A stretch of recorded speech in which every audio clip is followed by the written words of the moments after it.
are watching T Radio V, radio in TV. The Social Action Media Network and T Radio V present Creating Good Work Live with your hosts, Ron Schultz and Greg Franks.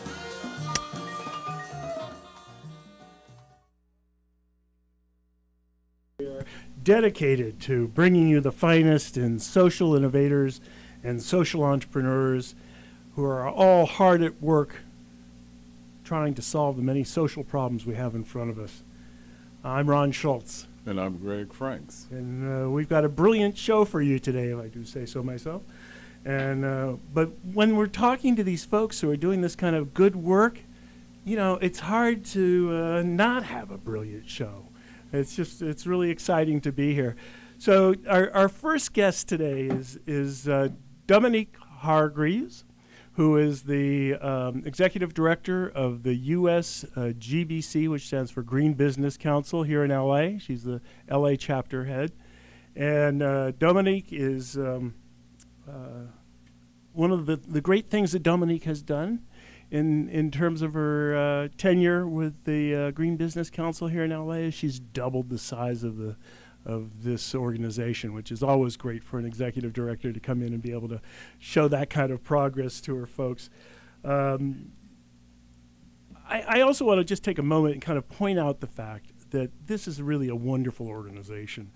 And what it's doing for our community to reinforce the need for us to kind of be aware of not only climate change, but how we build our homes, how we build our buildings, and our dwindling natural resources is really crucial. And we're really glad that you could be with us today, Dominque. And it's crucial that it really is crucial that people become aware of the work that you're doing and the council is doing. So welcome. Thank you, Ron. I'm so glad to be with you guys. And let me begin by asking the first question. Would you tell us all about USGBC Los Angeles? How Yes. did it come about? Yeah, I'm happy to. So the USGBC is the U.S. Green Building Council. We are one of a network of chapters across the United States. Here in Los Angeles, we have about 1,200 members and volunteers, and these are passionate professionals that practice green building. So these are architects and engineers, contractors, also teachers and young people that are dedicated to transforming Los Angeles to be more sustainable. And what motivated you to even go into this form of industry development? Well, I think sustainability is something so personal to each individual. To me, I wanted to, really make an impression, make an impact on my community. And I saw one of the best ways I could do that would be to design and build better buildings. So buildings can perform well, they can be energy efficient, you can put healthy materials in them, and at the end of the day, it's the building's effect on the natural environment and the people that use the building that, really can change the world. And that's what our chapter does day in and day out. We inspire people to make small changes that collectively have a large impact. So that's something that motivates me every day to come to work, to get up, get out of bed, because when you make a difference, when you share that sustainability story with someone that maybe has never heard it before, if you can inspire someone to want to become that next, green engineer or green designer, or inspire someone to want to turn off the lights when they're not in the room, all those things actually make a difference. Yeah. All those things are a way to do good for the environment and for LA. So let's talk about community here. The community of USGBC here in LA.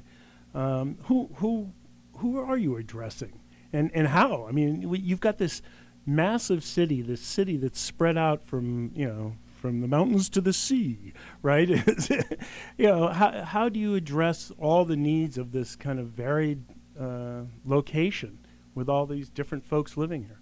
Well, it's an excellent question, and the best way that we have found to reach so many people in Los Angeles is to meet them where they are. And so we have a branch structure. So these 1,200 members and individuals and interested people in sustainability are able to get together where they live or where they work. So although our headquarter office is in downtown Los Angeles, there are these branch locations. So near the sea, in our coastal areas, we have a West Side branch, we have a South Bay branch, a Long Beach branch. Then up in the valleys, we have San Fernando and San Gabriel. And out in the desert, we have the Inland Empire. So each of these branches are volunteer individuals that get together and they plan all kinds of programs for their local community. So they're offering tours of green buildings, they're doing service projects, they're having networking mixers, and it's a great way to reach people really where they are. Right. But who are these people? I mean, are they just professionals? Are you trying to reach beyond just the professional class? Oh, yes. So these people are really anyone that has an interest in sustainability. So I think people would agree that the USGBC LA chapter is a great resource. So you can call up and ask a question about a gray water system. You can be a teacher looking for lesson plans. You can be a janitor seeking education. There's a little bit of something for everyone within the community. So we're really trying to reach anybody that wants to learn about green, be a green leader, or share their own personal story. Right. Well, I think we have a video of yours about the Green Janitor program, and if we're ready for that, let's see that.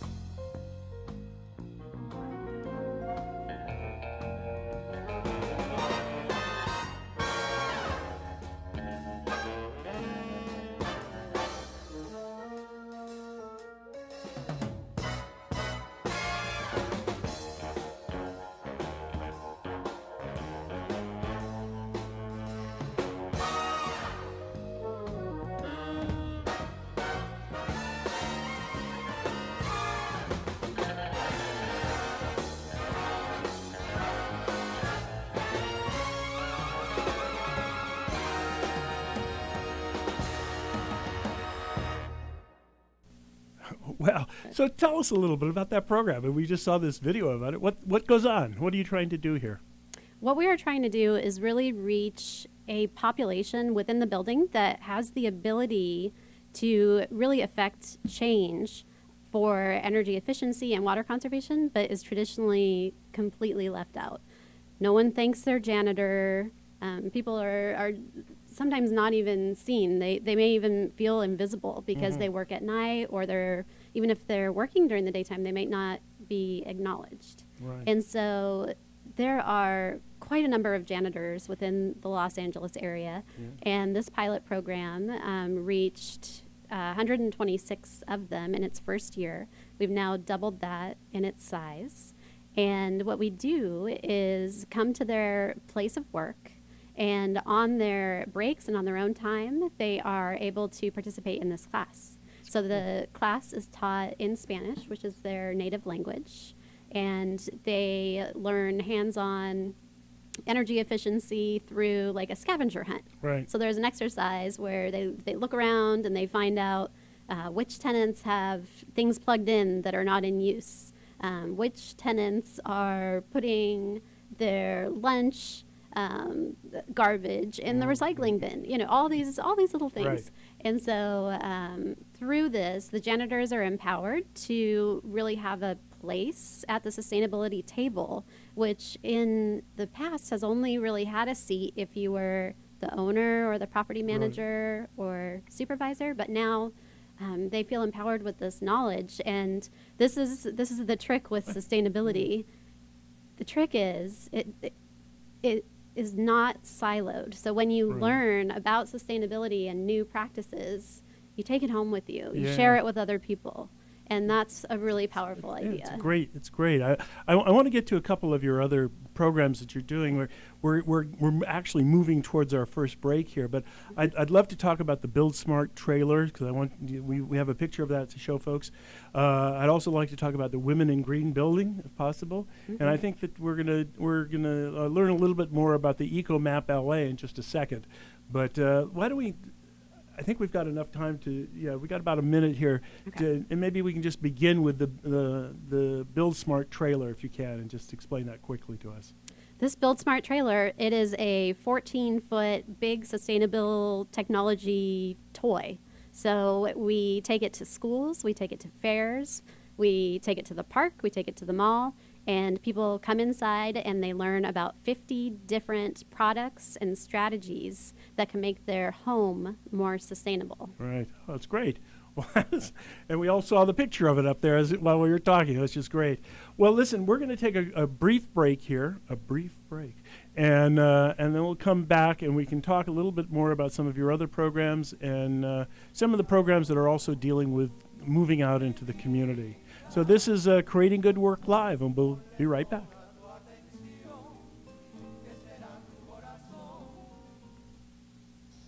We'll be right back with more Creating Good Work Live. Welcome to EcoMap LA, the first go-to map for all things sustainable in Los Angeles. Interactive and mobile-friendly, EcoMap LA is made for sustainability pros and the green curious alike. You control the displayed information, set your tour, and get each building's real-time sustainability data. Feel free to play with this first phase of EcoMap LA and give us your feedback at www.usgbc-la.org. Sustainable Law Group is a different type of law firm. Our clients are primarily social enterprises, nonprofits, and green businesses. Our mission is to provide legal counsel that is aligned with our clients' values by providing integrated, sustainable, and comprehensive solutions. We're a full-service law firm assisting with everything from incorporation to day-to-day operations. Starting a benefit corporation, cooperative, or nonprofit, the attorneys at Sustainable Law Firm are ready to support you in all stages of your business. Find us at www.sustainablelawyer.com. Most anti-bullying efforts rely heavily on bystanders to take action, leaving your child with no protection. The No app aims to change that. Now your child can summon the assistance of a policewoman to tell the bully no, and you get alerted in real time with a map of your child's location. With video evidence, the bully's parents can be confronted, and school officials can be forced to take action. You get increased peace of mind, and your child gets increased self-confidence.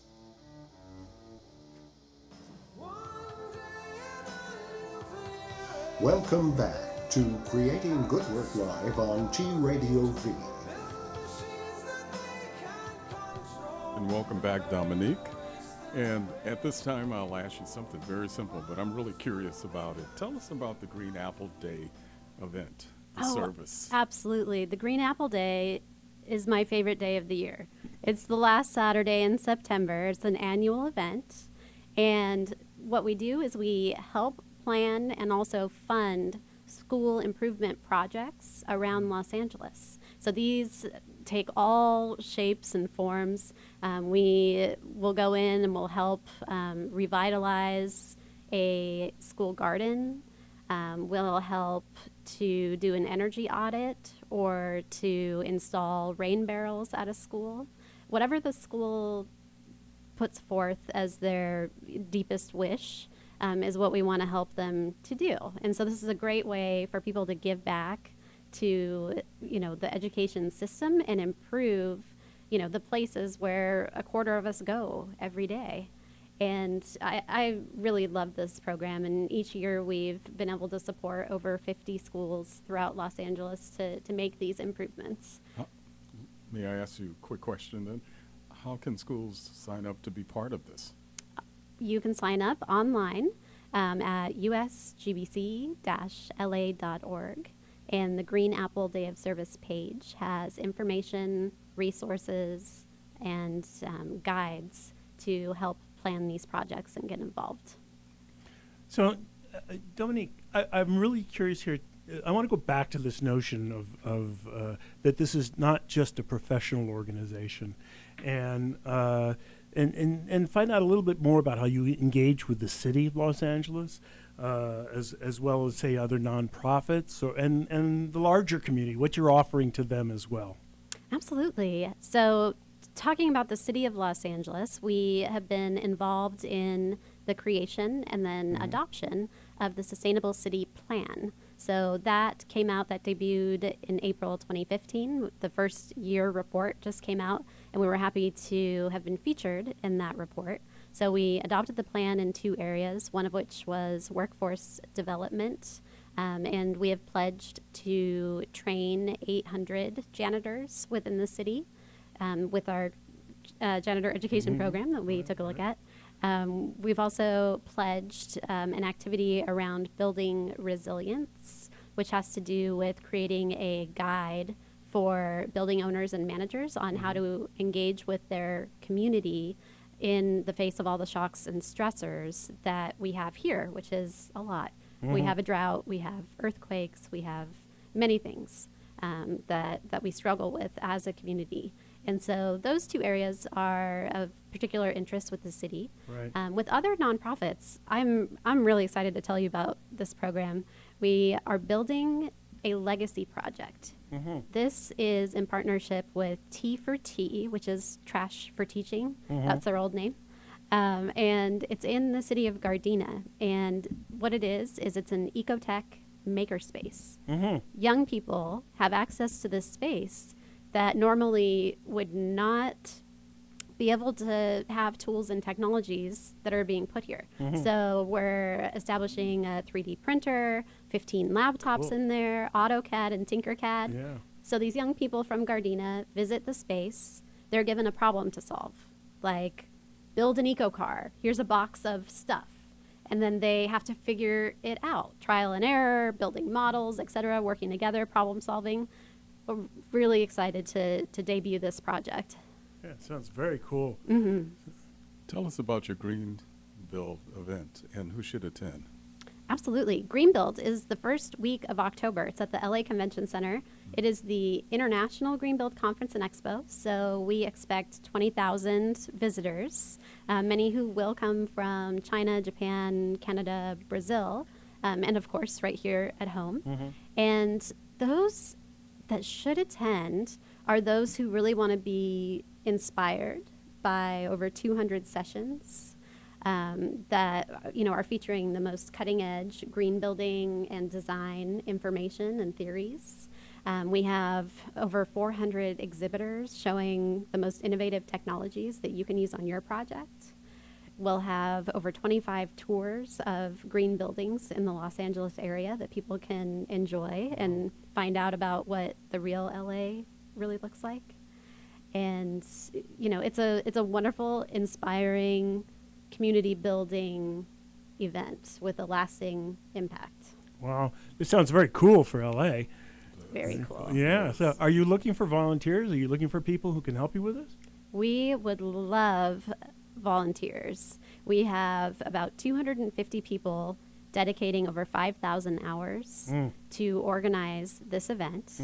And it's a great way to network, to build your skills, and to show off this city that we love. Yeah. And really highlight it as we transform into the biggest green city in the world. Wow, that's amazing. I've got one. I want to go back to one thing that we didn't cover that I would like to hear more about, which is this women in green buildings.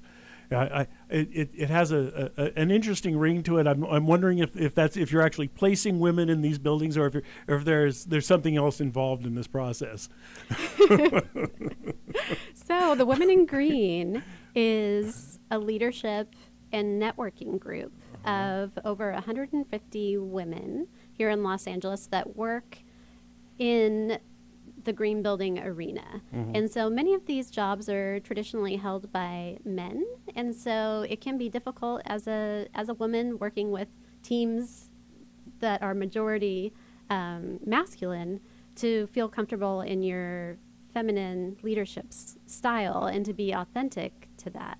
So the activities with the Women in Green help women feel comfortable in their feminine leadership style and bring that as a strength to a group.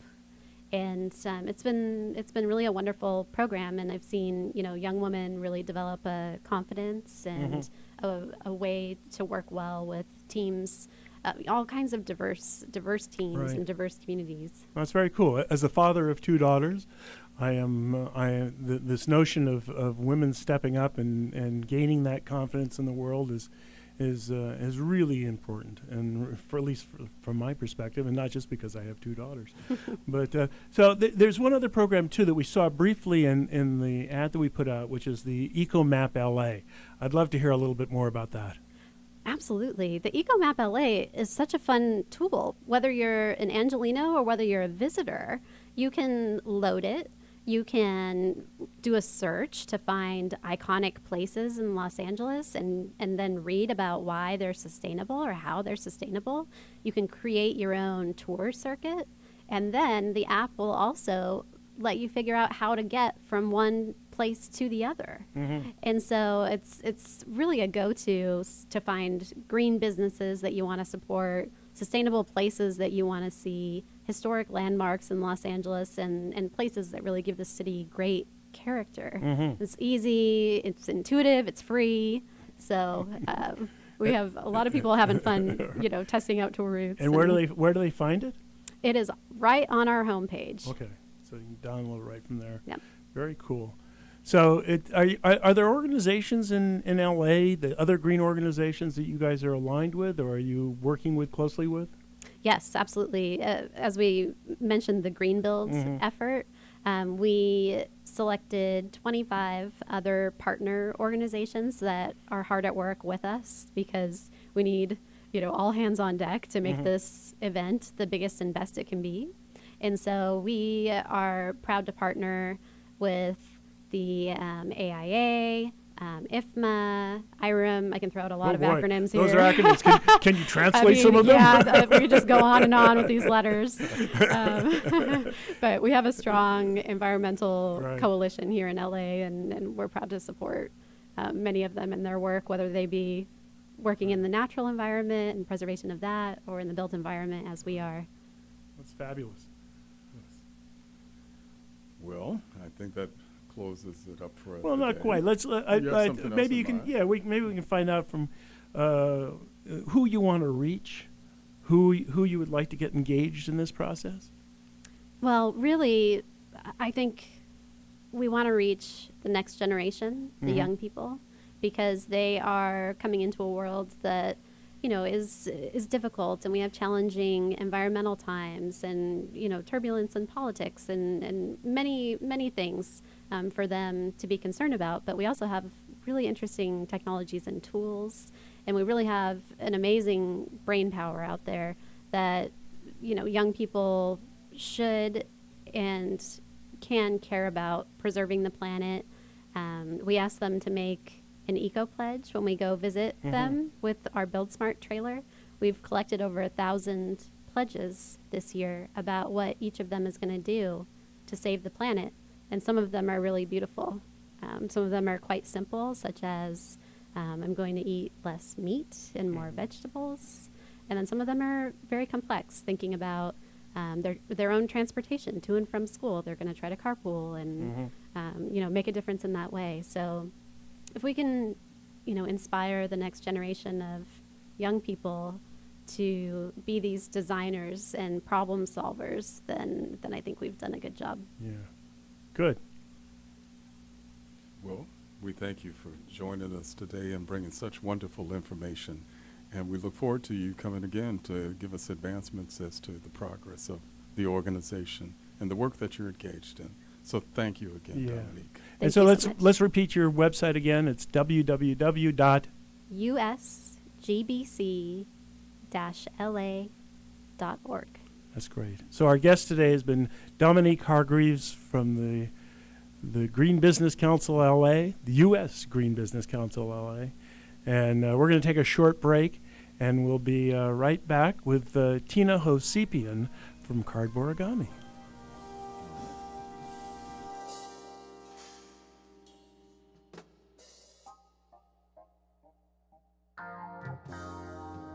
There's more to come on Creating Good Work Live.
Cardborigami is a portable shelter that is more durable, more structural, and more comfortable than a tent.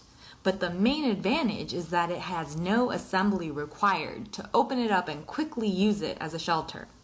This makes it ideal for an immediate disaster response structure.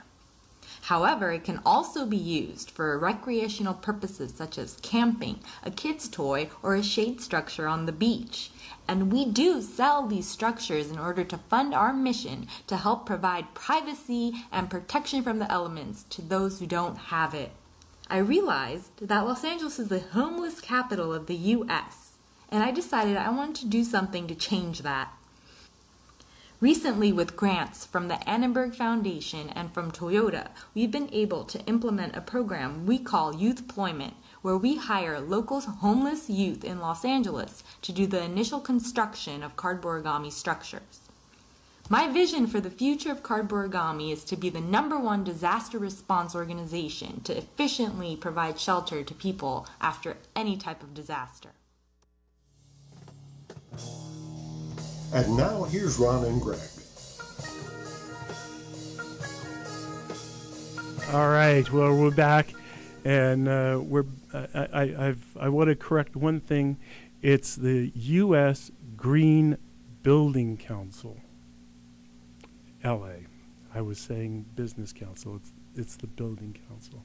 So our guest now is Tina Hovsepian, who is the founder and designer of Cardborigami.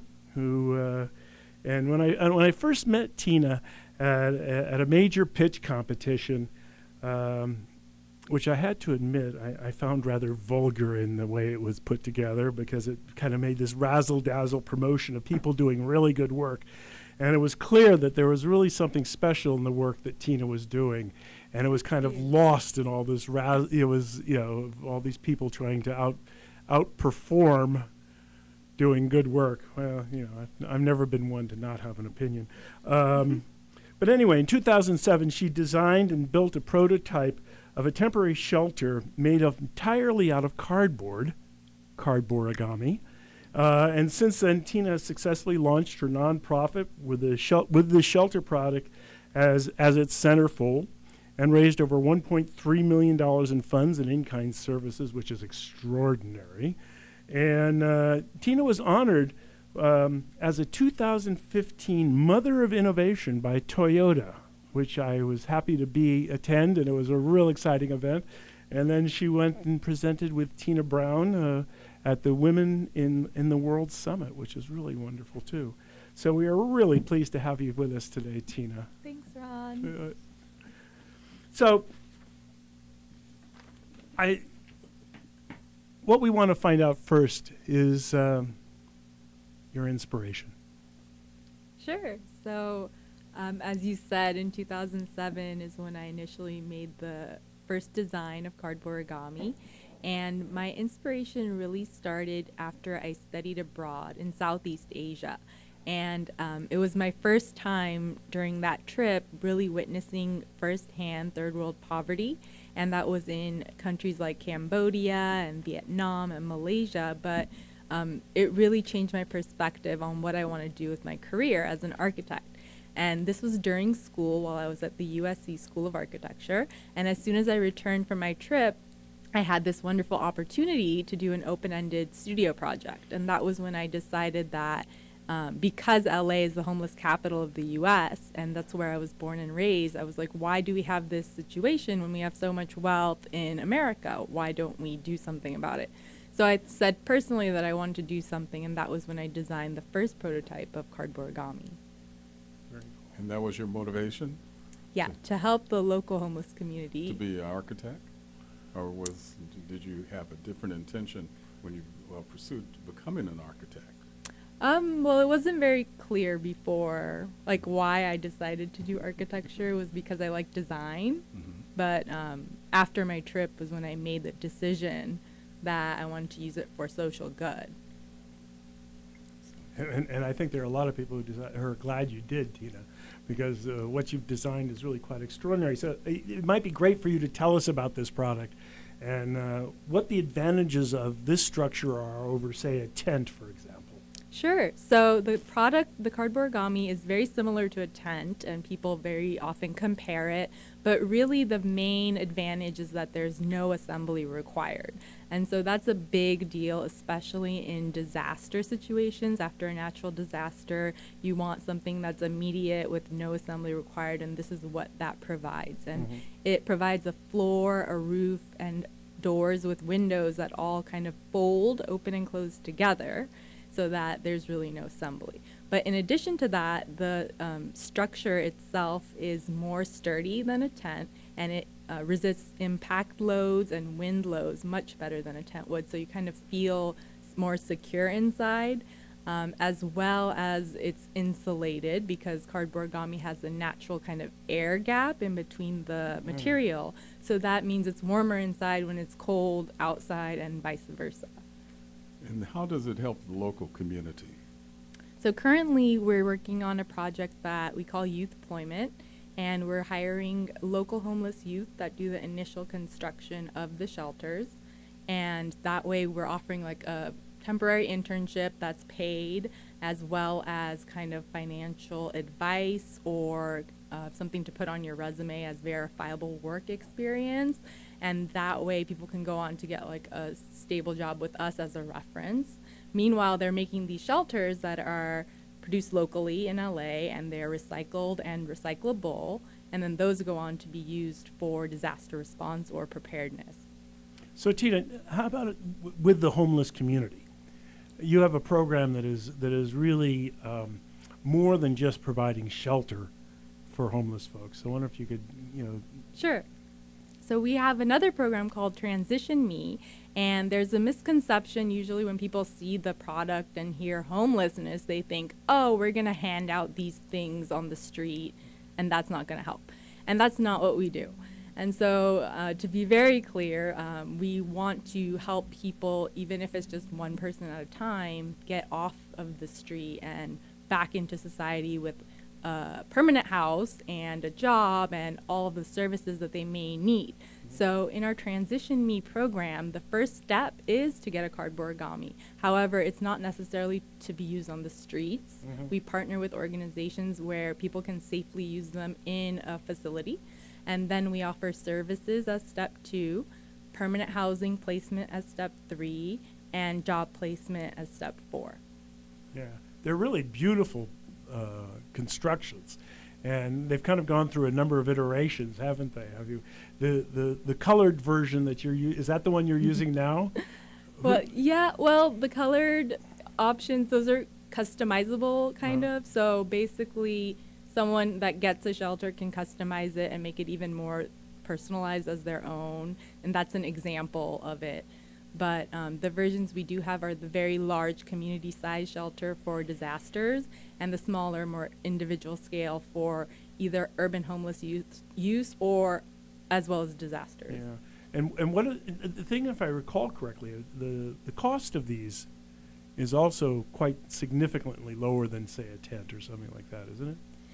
We're working on making the cost competitive with tents. However, currently, I could say that they're $50 per unit, which is comparable to a tent, but there are very simple versions of tents out there for $1 or $2 and do not offer the same type of protection that a Cardborigami would offer, for example. So we are working on trying to figure out how to make them more durable and less expensive. Right. What were the biggest challenges that you faced while this was as being a nonprofit organization, and also the things that you were developing at the time, and what kind of opposition did you face? Well, I think the main challenge I'll have to say was really overcoming like my own insecurities about a product that I developed and getting it out there to people in need, right? So that was my first kind of big step that I was able to take. And then after that, really, like I said, a lot of misconceptions are that we, as an organization, hand these shelters out, and that doesn't help people, that just makes the problem worse. And that is a lot of feedback that, as far as negative feedback that I have received.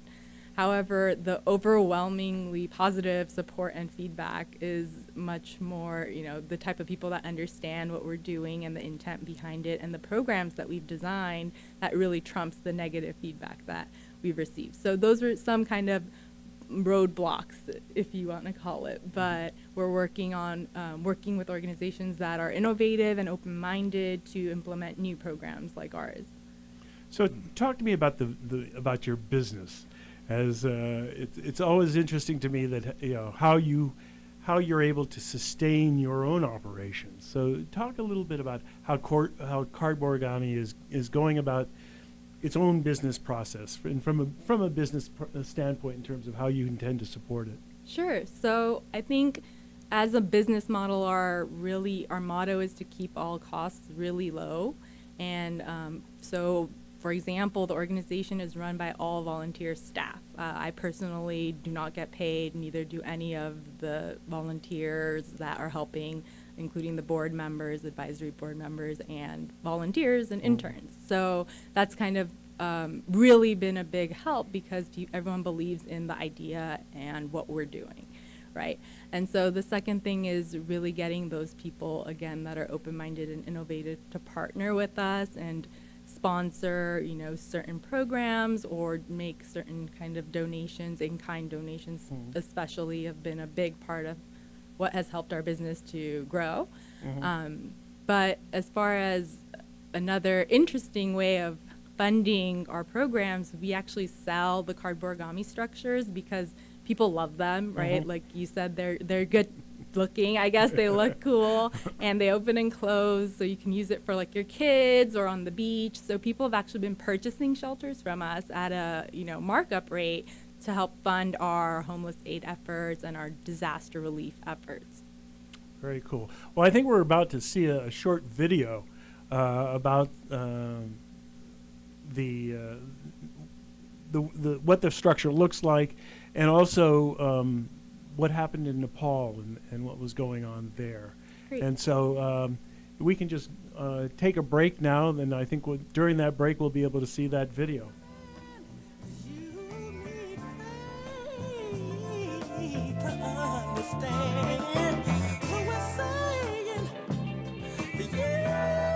Watching Creating Good Work Live on T Radio V. So I'm going to demonstrate how quickly and easily you can deploy a Cardborigami.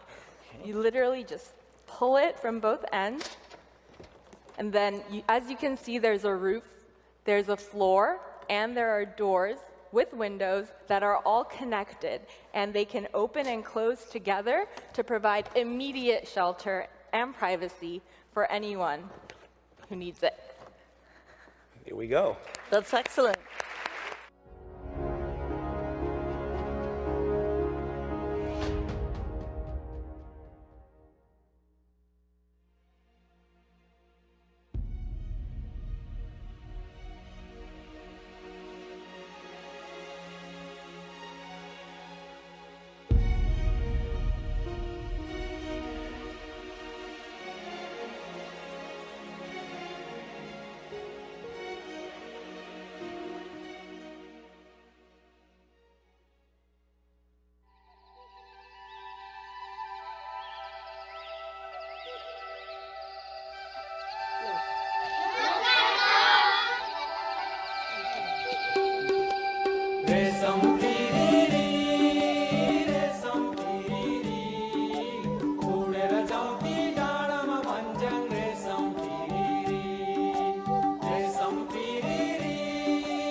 We're back with Ron and Greg.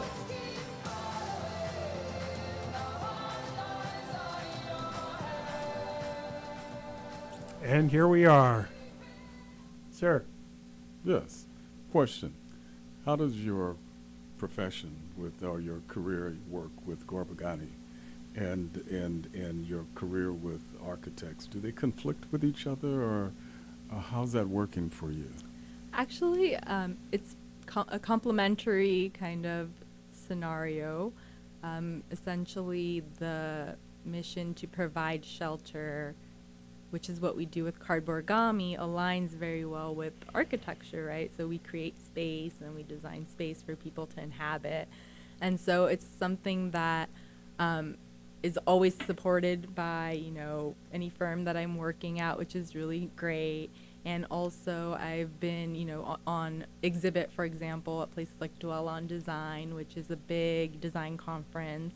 And it's kind of been very helpful for my career, and at the same time my career has been very helpful to get Cardborigami more support and funding to get more shelters out there. So it's really great.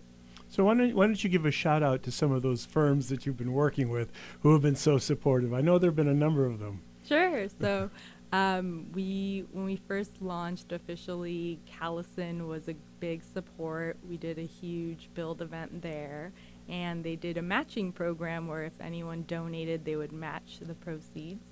And currently I'm at Gruen Associates, which is also very supportive.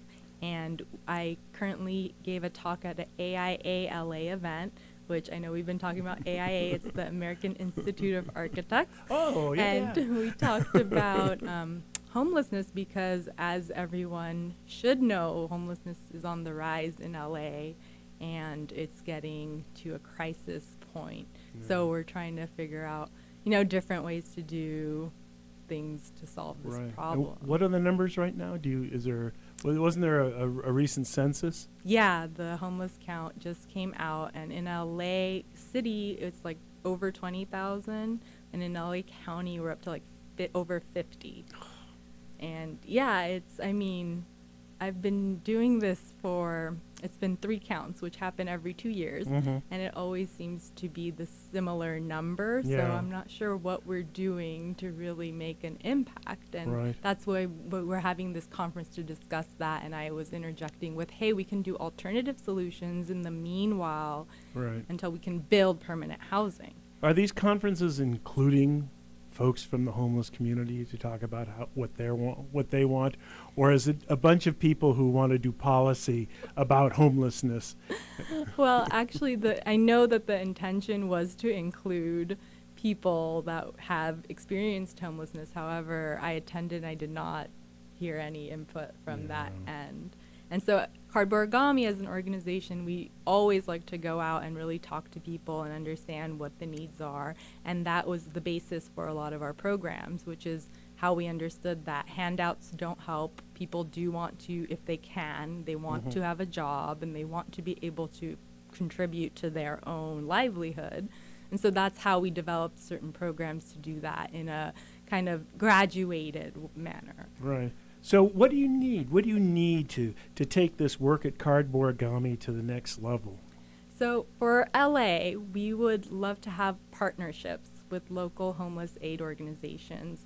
And we've been in talks with many. And shout out to the LA LGBT Youth Center, because they are the ones that partnered with us to do our first youth employment program. And we hired from their group of people and youth to do the program. So we're looking for more open-minded organizations like that to launch a Transition Me pilot where we can really do the 4-step, shelter, services, permanent housing, and job placement. We want to test this out and prove the viability so that we can scale it up. But we always need donations as well. Right. So donations and sponsorships are also very helpful. What advice would you give someone who wants to make a positive change in the world? I always say never give up, because sometimes it seems like impossible for one person to make a difference, but there are so many people out there that are supportive, especially now with so much chaos out there. people are supporting good ideas and coming together with like-minded people to help out in some way. So I would say just keep at it, and you'll make an impact. And so, I mean, in that same notion of keeping at it, there have been changes in this process. It's not the same thing that you started with. It's not the same perspective. So talk a little bit about how a social entrepreneur like yourself needs to be able to change what's in front of them when they encounter something that is an obstacle. Sure, that's a really good point, because we have to be flexible and open to change. And so that's been a big part of our success, is that as soon as we see something is not working, we change it, right? Or we improve it. And so if you're scared or reluctant to do those things, it's going to be more difficult in the end. So I would say definitely knowing that everything is always in flux anyway, just keep with that flow instead of against it. Yeah, it's real interesting. This whole arena of creating change, of social entrepreneurs and social impact is it's a lot more than just doing good, isn't it? Of course, you have to be kind of the jack of all trades. Yes, and willing to spend long hours. Yes, definitely. But they're always so fulfilling and worth it. So definitely it's good. So what's your grand vision, Tina? Where do you see the future of Cardborigami and your career? Sure. So for Cardborigami, I want to see our organization grow to become one of the #1 disaster response organizations, and not only for shelter, but for other, services or medical supplies even as needed, so that we can be the quickest kind of first response. And then personally, of course, I want to develop other type of architectural solutions to affordable housing and the similar kind of mission to build affordable housing. So you've taken this outside of the U.S. You, as we saw in the video, Right, Nepal. there was a 7.8 earthquake in Nepal, and Tina was there. Yes. Well, we were contacted by many different organizations and individuals who wanted Cardborigamis, to be distributed to Nepal, to the victims after the earthquake, because almost the whole country was really sleeping outside for a week. So unfortunately, we didn't have enough, but we decided that we could do something else. So we fundraised, and we were able to go help rebuild schools in remote villages where they were all either damaged or destroyed, and students had nowhere to learn. So they were like going to school in tents, for example. So we actually were able to go mobilize the villagers to rebuild schools. And that I'm really proud that we could have done that as well. How long were you there? We've been there twice. So for one time it was 2 weeks, and then another time we were there for a month. Are there ways to support that effort as well as Cardborigami? Yes, we're actually continuing to help in Nepal, because as we know, or maybe we don't all know, that disasters don't just end, after the 24-hour, right afterwards, where we're all donating, and then that's it. So even now there's places that still need to be rebuilt. So for this year, we're sending another kind of group of people back in September to rebuild some residences that have been destroyed in remote villages, and we'll have specific fundraising efforts towards that. So if we can get volunteers to come with us or donors, that would be very helpful. So give us where they can find all out on it. Sure. So if you go on our website, www.cardborigami.org, or just Google it. If you can't spell it, it'll come up, even if you misspell it. And we have our donation button all over the site, so it's there. Well, great. Well, thank you, Tina. I really want to appreciate. I Thank really you. do appreciate you showing up with us today and telling us more about Cardborigami. Greg, anything? No, we truly appreciate your presence. Thank you Keep both. up the good work. I appreciate you. Yeah. Thank you. Well, that's going to be about it for our show today. Next week we also have a wonderful show on tap. We're going to be hearing from folks from an organization called CAST, which is the Coalition Against Slavery and Trafficking. And there are a lot of people doing great work in this world. So for Greg and myself, I'd like to say goodbye to you for this week, and find something good to go out and do this week.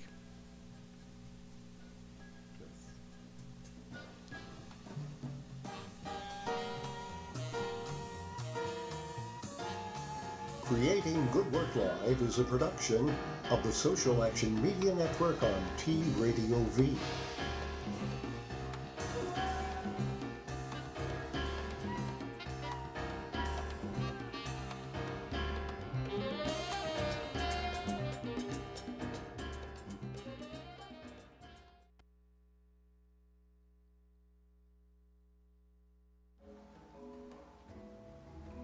You are watching T Radio V, Radio and TV.